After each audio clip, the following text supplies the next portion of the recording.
Record. Okay.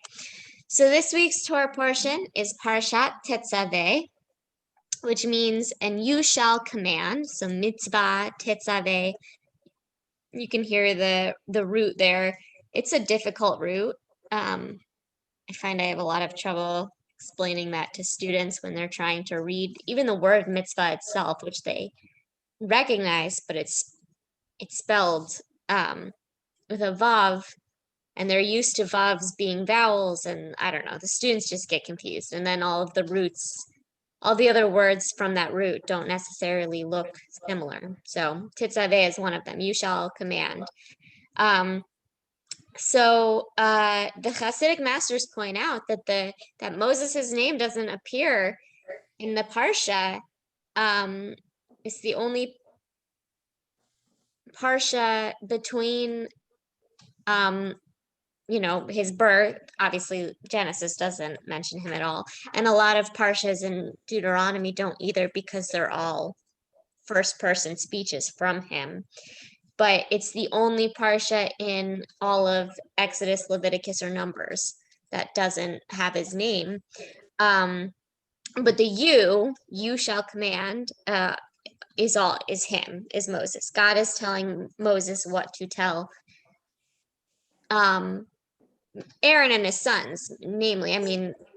There's lots of places where God might say to Moses, you shall tell the people of Israel, blah, blah, blah. But in this Parsha, we're talking almost exclusively about Aaron and his sons, and particularly their clothing. This Parsha coincides with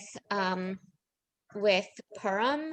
Depending on what day of the week Purim falls, it doesn't always, the fact that tonight and tomorrow is Purim, and then we're going to celebrate tomorrow night and Shabbat, makes it very connected. Some years, it's not as neat, but it often falls on this Parsha. And it's interesting, the connection with, there's a few connections that I have noted, and perhaps you can think of more. One is the clothing thing. So clothing factors in greatly in the book of Esther. We hear about Mordecai sitting at the gates of the palace in his sackcloth, and how embarrassing that is. There's all of the grand finery of Esther from the moment she's taken in into the harem and dressed. The eunuchs and the maid servant ladies take a particular liking to her and dress her up especially fine, and with all the cosmetics and everything. And then, of course, when she becomes queen, there's lots of description of the clothing. And Haman's hat, has such a, it's not really mentioned so much in the book of Esther, but it has a big part of our cultural imagination around his characterization. So clothing comes up pretty big, and there's this idea both in Parashat Tetzaveh and in the book of Esther about appropriate clothing choices for different times. Like there's all these layers of clothing for the priests, and different costume changes for when they're doing a sacrifice versus when they're not, and different clothes for different layers of the temple that they'll wear, and all of that kind of stuff. So it's not just about dressing nicely, but about dressing appropriately for the moment that you're in. That's one thing. And the other thing, again, I think the absence of Moses's name, and of course in the book of Esther, God's absent by name, and Esther's name, there's also the possibility, because it's her Persian name, that it comes from Ishtar or Ashtarte, the ancient Near Eastern goddess. But also in Hebrew, Esther, seter means like I will hide. So there's this, aspect of like hiddenness and what's going on beneath the surface and things like that that we can always draw out from any Torah portion. I think there's always something beneath the surface, but especially, the absence of Moses's name, I think is something to think about in this parsha. And so aliyah by aliyah, it just kind of goes through the various, um, what it's gonna look like in the tabernacle and on the priest's body. So we hear about the olive oil for the light for the menorah. We hear about the breastplate of judgment, the which is what our like the um shield on our Torah is modeled after, is the priest's breastplate. So it's got the 12 theirs is 12 stones, ours is like zodiac symbol type things, but they represent each of the 12 tribes. The Urim and Tumim, which we talked about vaguely, I don't remember why it came up somewhat recently, maybe in an adult ed, but about how they're kind of divination tools and we're not totally sure how they work.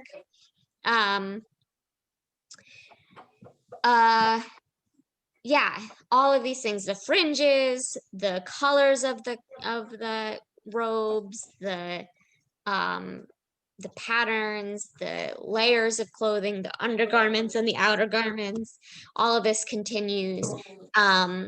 The consecration process, so mikveh, which continues to be a tool for consecration of various sorts to this day.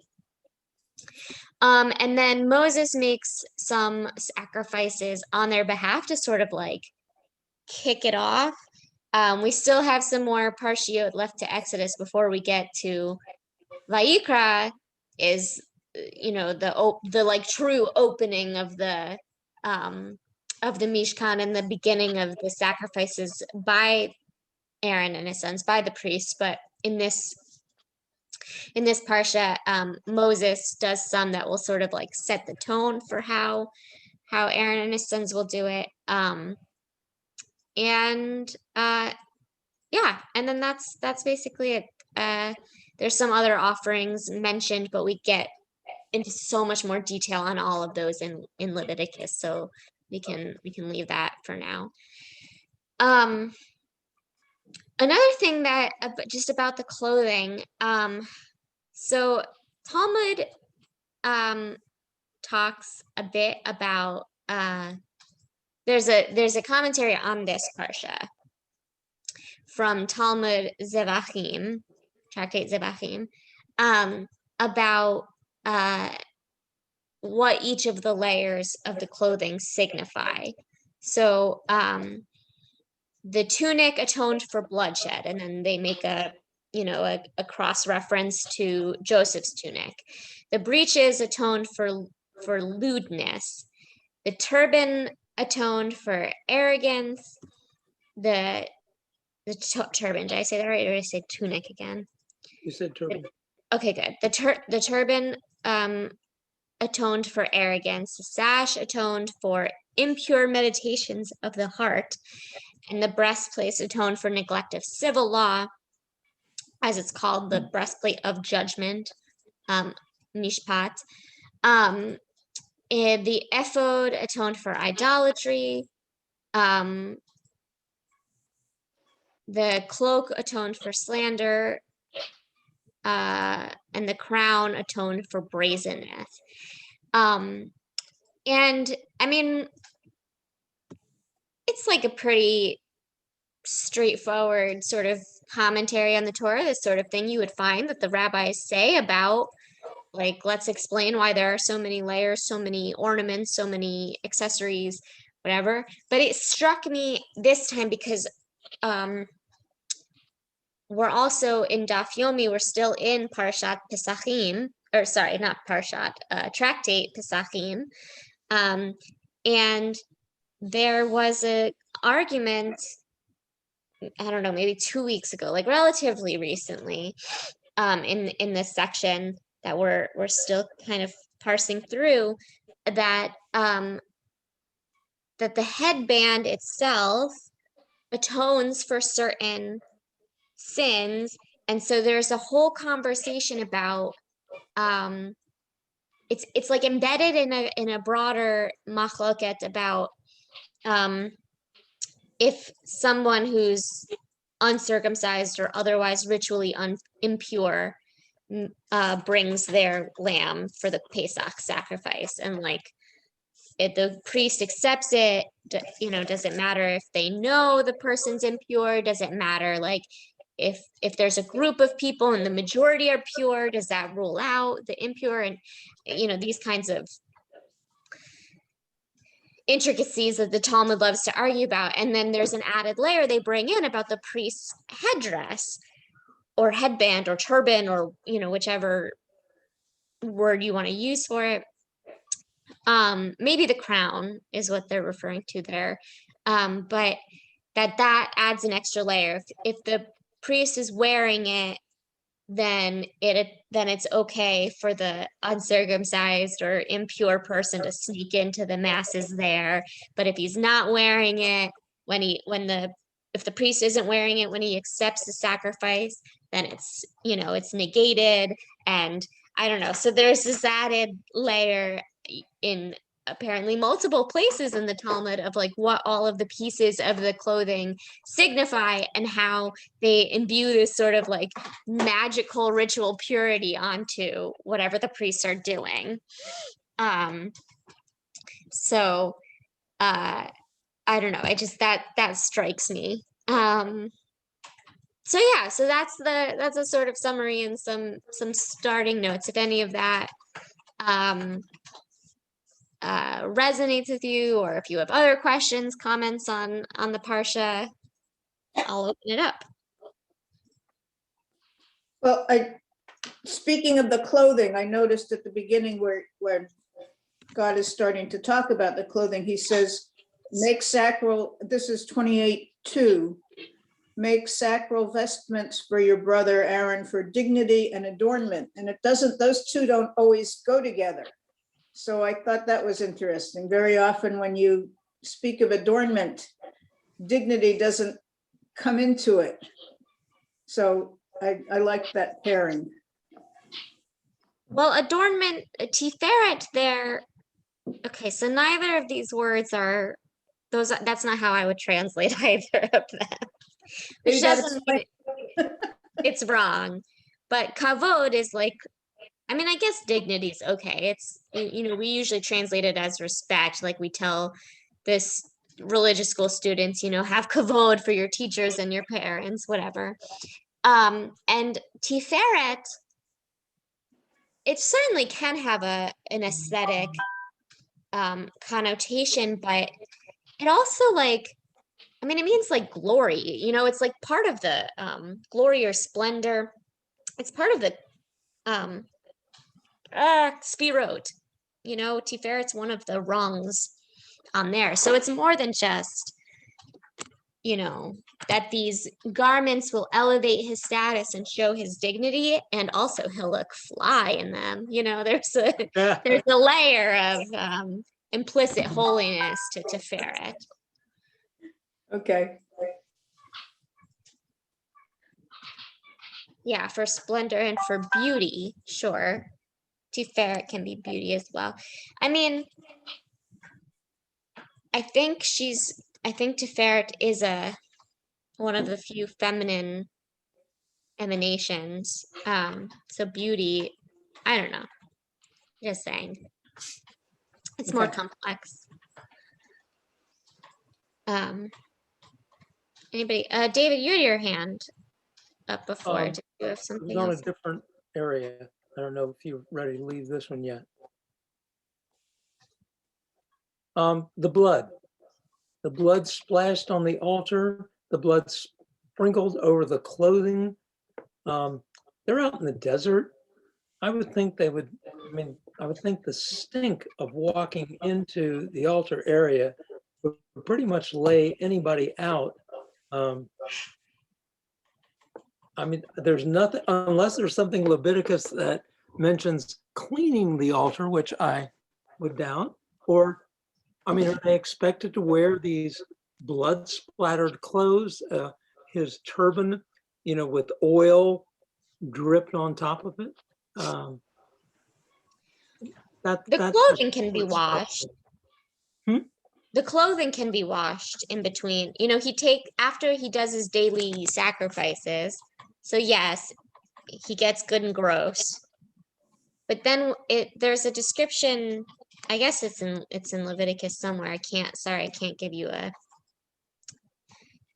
more narrow citation than that. But when he leaves the inner area, he takes off his clothes and washes and puts on clean clothes.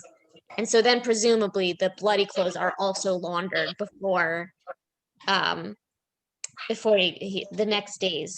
But yes, the altar is not washed. There, you know, when we read about the sota in Numbers, I mean, we never read one way or the other if it's washed or not washed. It could be, I suppose. But when we read about the sota, there's like an explicit reference to like the dust on the floor. So to me, that communicates that like it's not well cleaned. They know they're scraping up the bloody dirt for the potion mixture for the expected adulteress, and you know, and that it is gross and stinky and sticky. And I mean, I guess that's what the incense is for. There's a description at the very end of this parsha, like somewhat frequently throughout, there's like a reference to the incense and the various types of things that they burn to smell nice and you know, pleasing odors to God. So there Yeah, was I don't think- laundromat service available, I says doubt that, Joel. Joel. Yeah.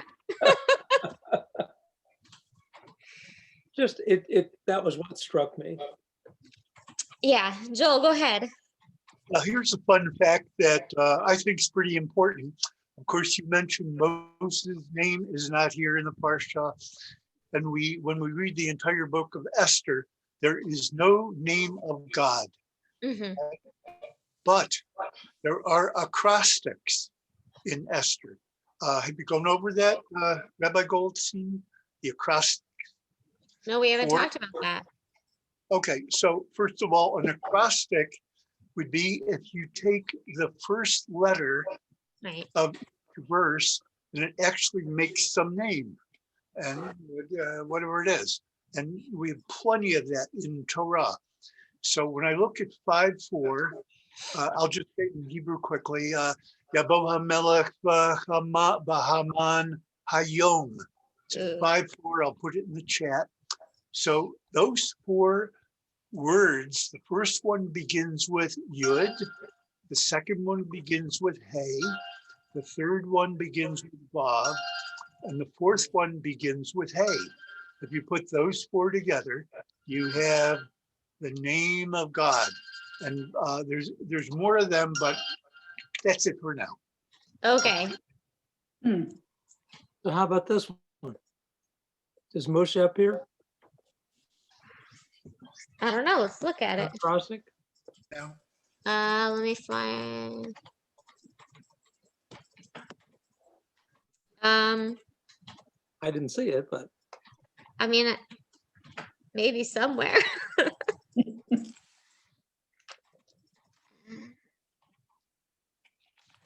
If somebody else has found it, it's on the internet, I'm sure. That's true. Let's see. Moses acrostic. I can't spell acrostic. And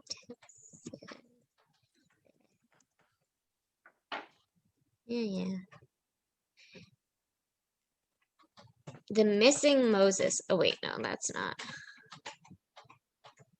No. Moses' blessing through the Karaite eyes. Interesting.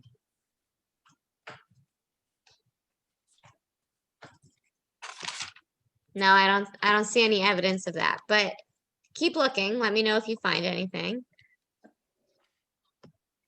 I mean, the whole portion is a continuation from last week's portion, which started out, the Lord spoke to Moses. And somebody decided that this was too long for one portion, so they split it in two.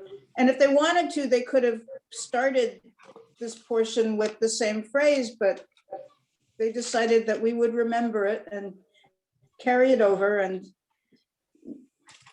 maybe that's minimizing the fact that he's not in there. But I mean, when I'm reading this, I'm picturing God with his white beard standing there and talking to Moses and pointing at Aaron, and so.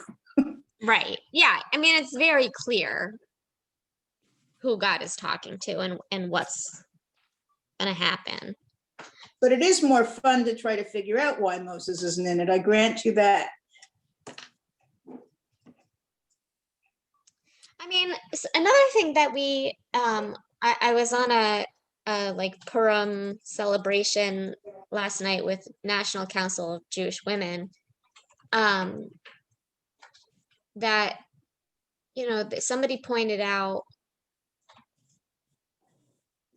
well, two things, I guess, I feel one's more related, but the other one is maybe tangentially also related. That most women don't get names, which is true in a lot of the Tanakh, but like also a lot of people don't get named. Like, I don't know, Samson's dad doesn't have a name, or no, it's not Samson. Samson's dad does have a name. Manoah. I don't know. One of the judges has like an Annunciation tale and his dad isn't named, and that's like striking.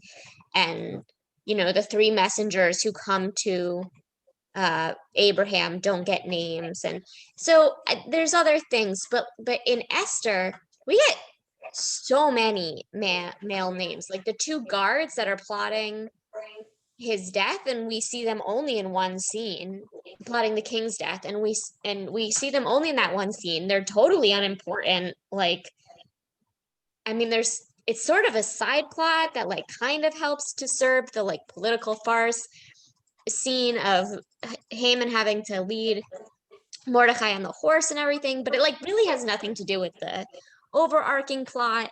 And but they get names, but some of the like advisors that pop up here and there to talk to the king or to Haman get names, and all of Haman's sons get names, even though the only time like Zeresh, his wife, gets a name, but she also like talks, like she's a wise, shrewd, she warns him that like clearly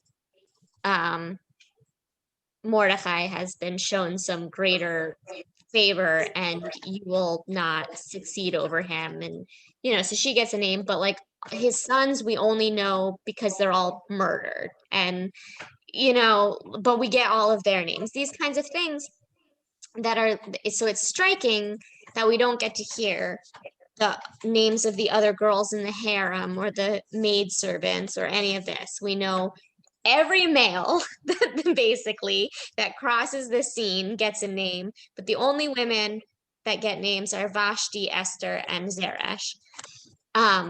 So there's something to that, I think, also about like when names are given or when they're withheld, when they are assumed to be important or not important, when they are presumed to be a given. I mean, not like in this Parsha in Tetzaveh, like we don't need Moses's name because he's so important. We already know who we're talking about, this kind of stuff. And then the other thing that I said is maybe more tangential, but another aspect of that same concept of like where names feel worth mentioning and where they don't and why. Noticing that in our sacred text is that almost every time Ahasuerus is named, he's given his title, King Ahasuerus, or sometimes even just the king, because who wants to keep saying Ahasuerus? but he's rarely named without his title. However, Esther is almost always like, well, not almost always, but like at least half the time is named without her title. I mean, obviously we're introduced to her and she's not queen yet, but even throughout the text when she's she's distressed about Mordecai's behavior at the gates and how this will reflect on her as queen, but we don't see her title Queen Esther. It's Esther was greatly distressed and sent her servants to go talk to Mordecai and things like this. And even in the scene where she approaches the king and it'll say Esther approached the king and he said, my queen, what do you need? Blah, blah. Like he'll address her as my queen, but the text itself doesn't deign to give her title in the, narration part.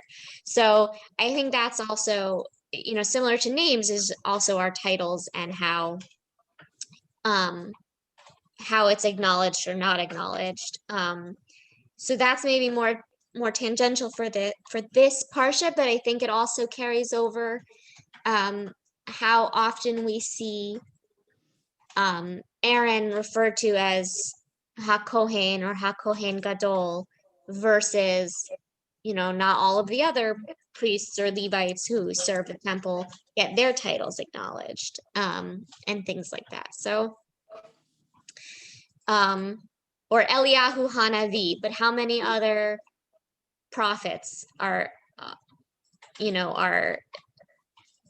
acknowledged every time that way? Elisha Hanavi, I don't know, maybe.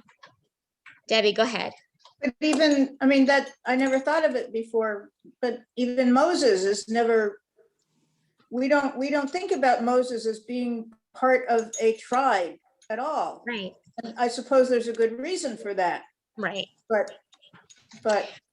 yeah, so we know he's a Levite because he's Aaron's brother. He's Aaron's brother. And there's like I think in his birth story, maybe this is midrashic and I'm confusing them, but I'm pretty sure in Parshat Shemot, it tells us, Amram of the tribe of Levi or whatever. Like it tells us specifically, but yeah, once we're out in the wilderness, he's very divorced from his tribe, and he doesn't, again, like he doesn't have a title because I think maybe because he's so important, it's like not necessary, in culture or in tradition, in memory, whatever, we'll call him Moshe Rabbeinu, but like obviously rabbi was not a term that existed in his lifetime, so it's never, he's never referred to as such in the text.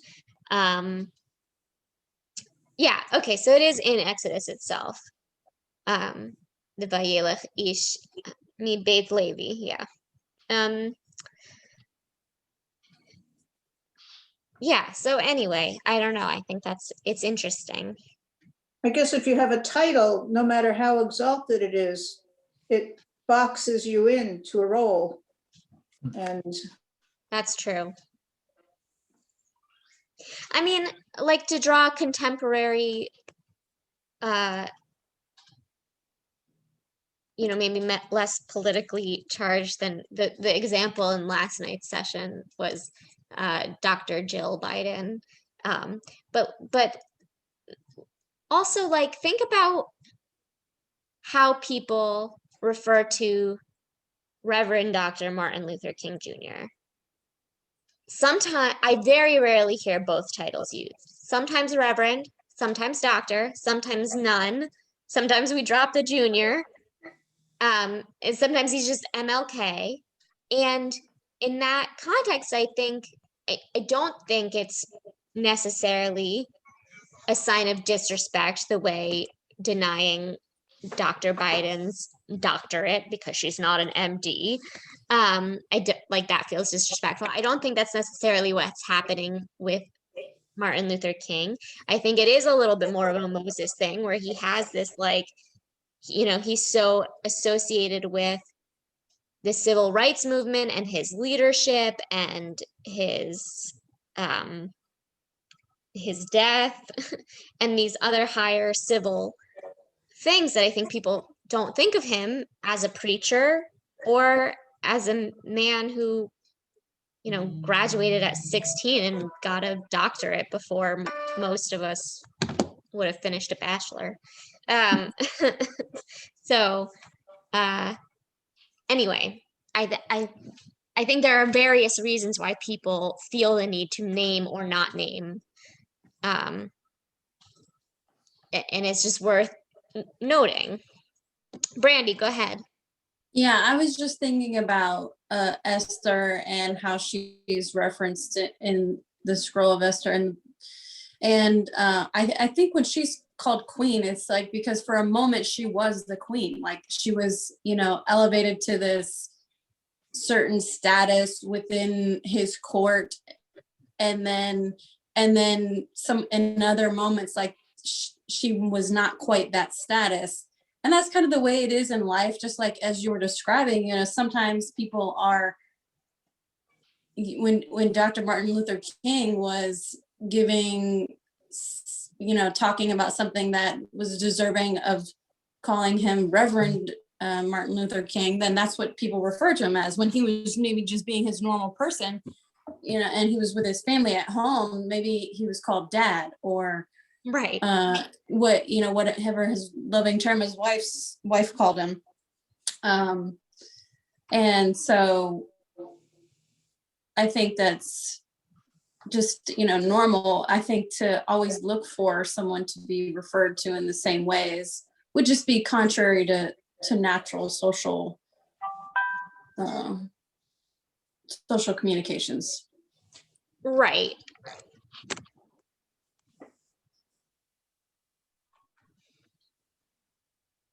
I agree with that to a large extent. I certainly agree with the point that you're making. And there's a Israeli poet, Zelda, has a poem called Each of Us Has a Name. It's often read at funerals, but it could also be, I don't know, at retirement parties or like any, you could read it about someone while they're still alive too, but about the different names that we carry through our lives, names given to us by friends, by family members, by enemies, by whatever, by our professions.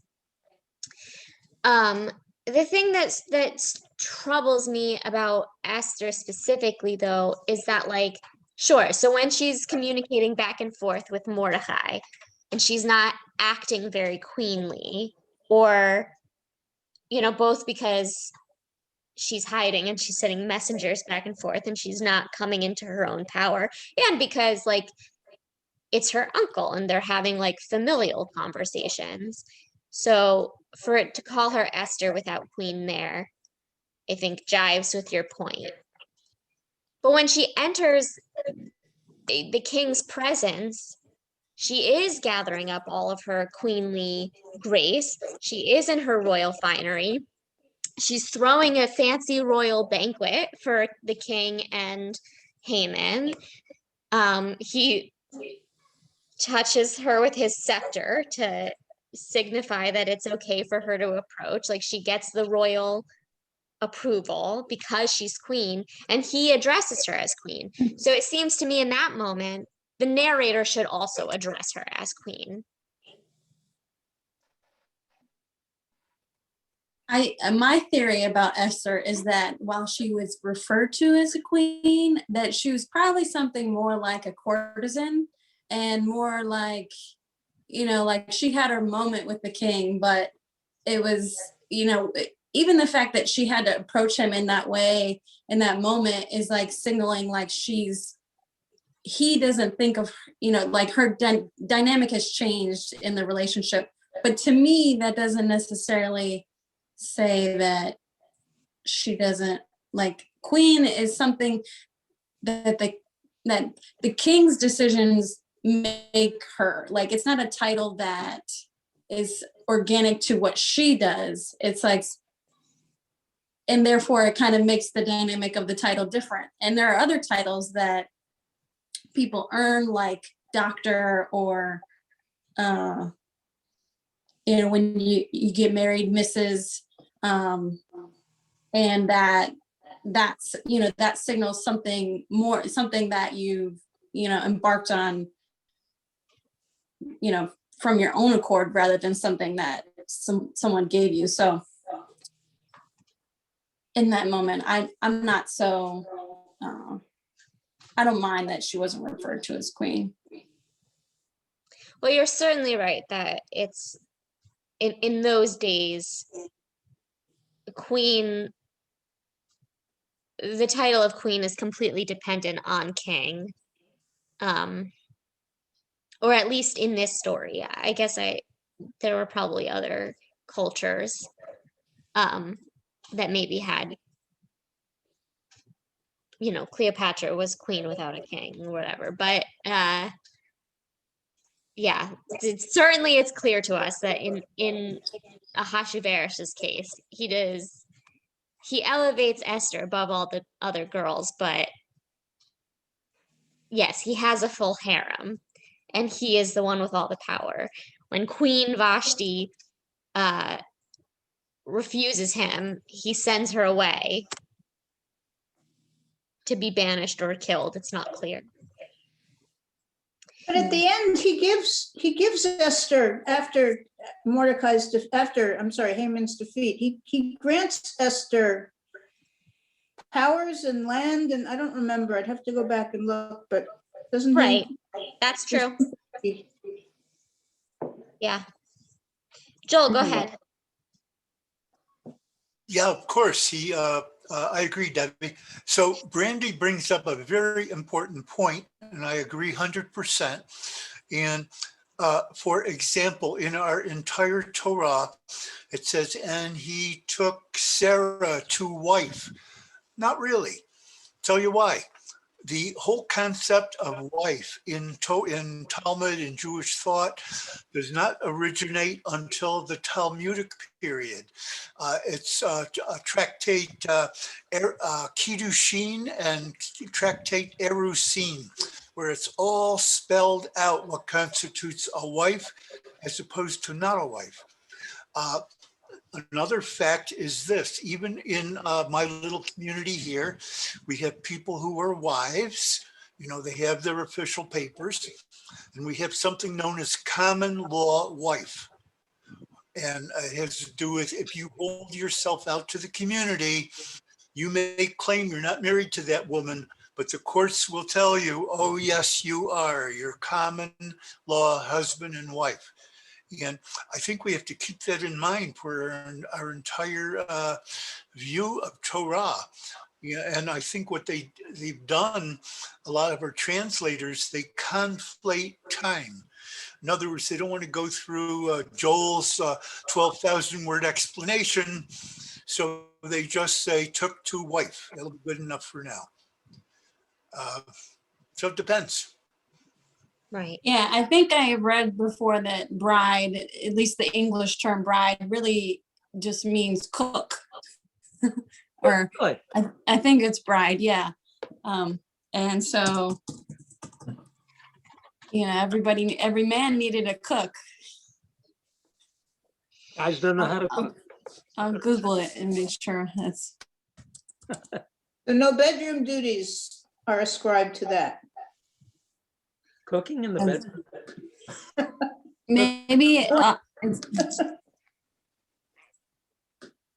Well, they only had one room home, so. There you are. Okay. I have another sort of question about the portion. Okay, good. Shoot, now I can't, it was the description of the light. Okay, so it's 27:21. And it says Aaron and his son shall set them up in the tent of meeting to burn from evening to morning before the Lord. And if this was where our eternal light came from, it doesn't say from evening to evening. I mean, maybe there's some, and I know later on in the portion, it also talks about the light or a menorah at least. Anyway, so my question is, where does the eternal light come from? That was my question. That's a good question. It comes later. The menorah was not 27:20. Well, no, that's the same verse. What do you? Oh, I 27, see, near 21. to me. Yes, the word. Okay, but then.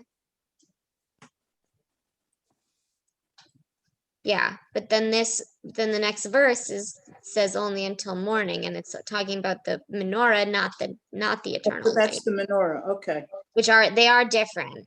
Okay, yeah, Um, I didn't, okay. And then later on, it talks about the menorah, and that I knew for sure was the menorah. But I just was one, but that made me think, where does the Ner Tamid come from, as Joel, I saw the beginning of his comment. I mean, it is possible also in this section that it has to do with, presumably they would be working in the tent of meeting during the day, so they could keep an eye on the oil levels and keep it burning. But it needs to specify evening to morning, because you're gonna go to bed and What, they okay, gotcha, need it to burn through the night without their assistance. right, okay. Because my understanding of the menorahs was that they burn all the time, but there is a distinction between the Ner Tamid on the altar and the menorahs. So I don't know. Okay, I could read more rabbinic explanation on it, but I don't feel like the Torah itself is terribly clear there. okay, I mean, not just in this verse, but in its description of Right, each of those right. lights in general. David, you have something else? Oh, just one thing I had noticed right there, it also said clear oil of beaten olives. Did they beat olives? They didn't have presses then? I think it has to do with the I don't know how pure it is. But I don't know anything about making olive oil, so not 100%. Let's see.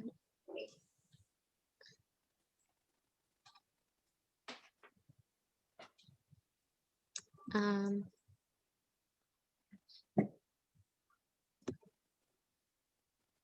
David, yeah, I don't know.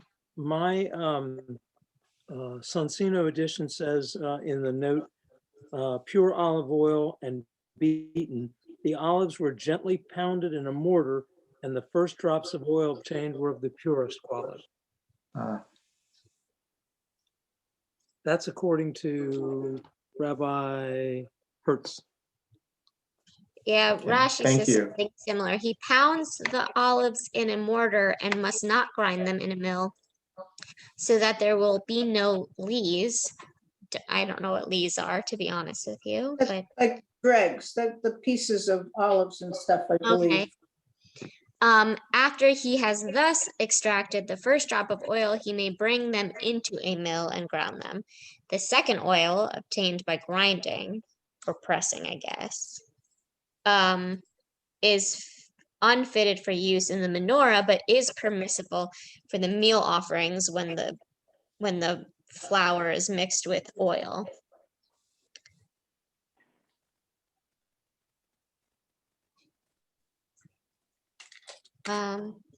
Yeah. I don't know enough about olive oil. Can you burn? I I mean, keep my like, olives there. yeah. Like, so olive oil that you cook with, if you put a wick in it and lit it, it would just burn? Like, how? I'm not clear on how these oil lamps I've work. used that, we have an oil menorah, and I've used Okay, olive oil, and that's exactly right. You put a wick in it, you make sure the wick has wicked up the oil, and right. then it burns. And the wick stays there. The wick doesn't disappear because it's, I guess it's burning the oil and sucking it up as it goes. So, Olive Yes. oil has a low burning point compared to some other oils. That's why in cooking, when you use olive oil, you have to watch your temperatures. Because if it's the temperature's too high, it will burn quicker than if you use a different oil. Right, when you're like frying something, you use Yes. canola oil because it's high heat, or popping Yeah. but I don't popcorn. know what would happen if you just took a match and tried to light the surface of a pool of oil. I don't know what happened there. And that would be a good experiment for religious school, right? Like that commercial with the volcanoes. You could have Yeah. everybody lighting a pool of oil, see what happens. Yeah. See, I would test Fire it in the out myself synagogue. first, make sure it was safe for the children. I don't see that. Make sure our insurance is up to date. Yeah. We'll do it outside. Have some EMTs standing by, fire department. I think actually the key ingredient is heat, or factor is heat. That makes a tremendous difference. Years ago, when I was young and stupid, there was a nifty experiment where you could actually, if you were very quick with your hands and stupid enough to try it, you could actually take a lit match and extinguish it in a shallow bowl of gasoline. As I said, young and stupid. But the reason is it's the temperature that that tends to stop the flame. And if you just take the match and approach the gasoline, of course, the fumes coming up are volatile, and those will certainly ignite with dramatic results that you don't really want to witness up close and personal. But And yeah, I guess if you're fast enough, there's no oxygen. If you get that match into the gasoline quickly enough, there's no oxygen. But so tell us what happened when you did it, David. I was successful in not getting burned. And then later on, one of the other mechanics who had not believed I would do it said, he describes my intelligence, or lack thereof, in great detail. So I decided, maybe not do that kind of thing again. But as I understand it, it's actually the temperature, which is why if you're going to flambe something when cooking, you need to get the liquid very hot. Otherwise, it doesn't usually flambe that well. I've done that. I once made crepe Suzette, and they did not. They did not flambe. So then I read about it and thought, oh yeah, I didn't heat it. And that's the tricky part, heating it without causing a fire before you want it. Sounds like chemistry. How could My the father was a universe chemist. come into being using natural methods? Not that I listened to him. Wait, what? My father was a chemist, but not that I listened to him, to my detriment. I did not do well in chemistry class. Or in college, I went to a college that didn't have a lot of like gen ed requirements, but we did have to take one class in each of the 5 schools, natural science, cognitive science, social science, arts and humanities, and I don't remember what the 5th one was. Something else. Mathematics, What? mathematical science. No, mathematics mostly fell under cognitive science. That's where like the computer stuff that was. Anyway, my natural science class was called kitchen ecology, and I thought it would like be relatively easy. We're gonna make cheese and whatever. Like the class was out in the barn; it wasn't in a real classroom, and then it turned out we had to we had to like calculate the chemical balance in the foods that we were making, and like how fermentation works on like a molecular level. And that's where I failed the class. My food came out correctly, but all my formulas were just nonsense. But the cheese was good. The cheese was good. The sauerkraut less so, because the sauerkraut was earlier in the semester when he was like trying to make a point. So every like lab group was given different formulas, so that's like purposefully only one group ended up with correct sauerkraut, and I was not in that group, and it was so gross.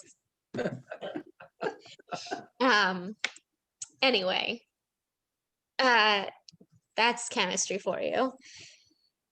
Most famous chefs were formerly biochemists. I believe that.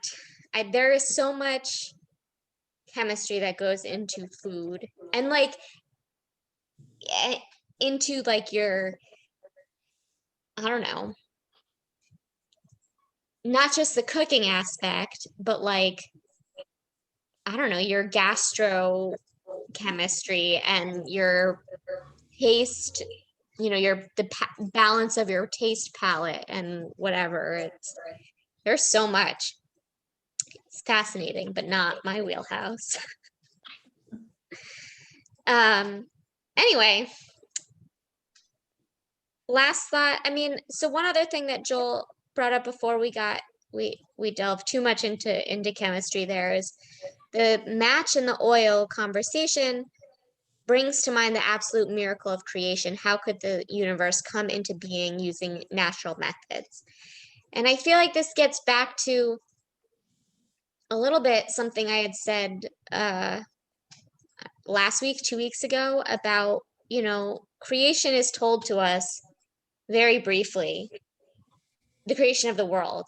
The building of the Mishkan, the setting up of the structures of sacrifices, of the roles of the priests and the Levites, we get so much more detail about, because there's so much more that goes into it. There's so much more room for human error, right? Because in creation there is no human. And whether you're talking about the miraculous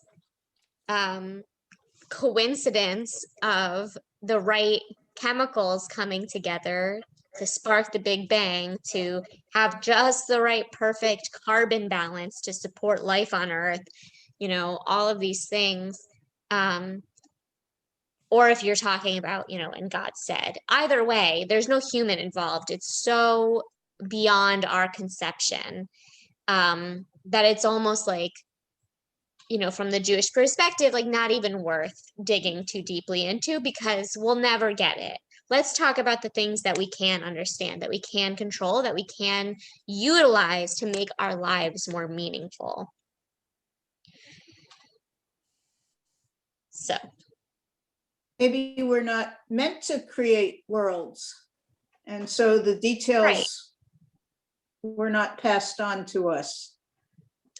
Something that I gleaned from my class on Sefer Yetzirah, despite the fact that it broke my brain, was that, they talk about the things that you can create with Kabbalah, the magical, speaking things into essence, if you have the right combination of letters and these sorts of things. But there are firm limits to it. And so like the golem is the biggest example of when, I mean, first of all, we do still have to form the clay with our hands, but when we etch the word in his forehead and we speak him, we recite the incantation, the blessing, and we give him life, he's still not a full human, right? A golem, we can imbue this humanoid creature with movement, but there's no sentience behind that. He can't speak. he can't further than create another golem. Like there's, there's diminishing returns in creation as you get further from the divine. That I don't know. I just think that's very interesting that even the Kabbalists who wanted so badly to understand the mysteries of creation understood that there were limits to what they would understand and what they would be able to do, and and that if you tried to surpass those, you would die or lose your mind or become a heretic, or those are the three things. Yeah. Oh,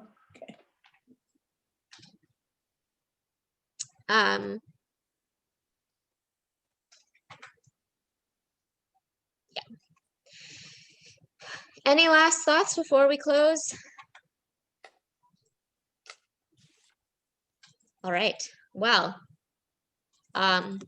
this was a lovely conversation. We strayed a bit from the from the Torah a few times, but I hope you all got something out of this. And I hope we'll see you at our various Purim celebrations and the book talk on Sunday, and we'll continue next week with more Torah study. bye, everybody. Bye. Thank you.